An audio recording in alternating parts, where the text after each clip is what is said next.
আপোনালোকে জানে যে এছআৰ প্ৰক্ৰিয়াটো যদি সম্পূৰ্ণ বিজেপি আৰু আৰএছএছ সম্পূৰ্ণ কৰিব পাৰে তেতিয়াহ'লে অসম তথা ভাৰতত গণতন্ত্ৰ হত্যাৰ শেষ ষ্টেজলৈকে আহি পাব।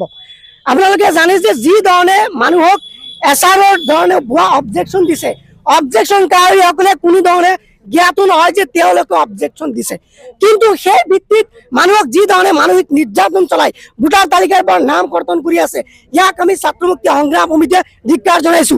আজিকালি আপোনালোকে জানে যে অসমৰ মাননীয় মুখ্যমন্ত্ৰী যি ধৰণে ভাষ্য প্ৰদান কৰি থাকে, এনেকুৱা যেন লাগে যে তেওঁ অসমীয়া জাতিটোৰ সাংবিধানিক পদবীধাৰী মুখ্যমন্ত্ৰী নহয়, তেওঁ এগৰাকী মাফিয়াৰ নিচিনা কিছুমান মন্তব্য প্ৰকাশ কৰে। তেওঁ কৈ থাকে যে আমি কিবা কৰিব পাৰো নোৱাৰো, মিয়াক আমি কষ্ট দি থাকিমেই, মিয়াৰ পৰা টমটম ভাড়া যদি 5 টকা থাকে আপোনালোকে 4 টকা দিয়ক। এজন পদবীধাৰী মুখ্যমন্ত্ৰীয়ে এনেকুৱা ধৰণৰ ভাষ্য প্ৰদান কৰিব পাৰে নেকি আপোনালোকে কওকচোন। গতিকে মই মাননীয় মুখ্যমন্ত্ৰী হিমন্ত বিশ্ব শৰ্মাক ক'ব খোজো যে আপুনি যি ধৰণে মানুহৰ অভিশাপ লৈ আছে, আজি আপুনি মুখ্যমন্ত্ৰী পৰ্যায় কিজানি এনেকুৱা আহিব পাৰে যে আপুনি ৰাস্তাত বাটি লৈ বহিব লাগিব। ইতিহাস আপুনি পঢ়িব, আপোনাৰ ধৰণে কিমান স্বেচ্ছাচাৰী আহক মাটিৰ লগত ধূলিৰ লগত মিহলি হৈ গৈছে, আজি ক্ষমতাৰ গাদীত বহি অহংকাৰী হৈ আপুনি যি ধৰণে মন্তব্য প্ৰকাশ কৰিছে, ইয়াক আমি তীব্ৰ ভাষাৰে গৰিহণা দিছো।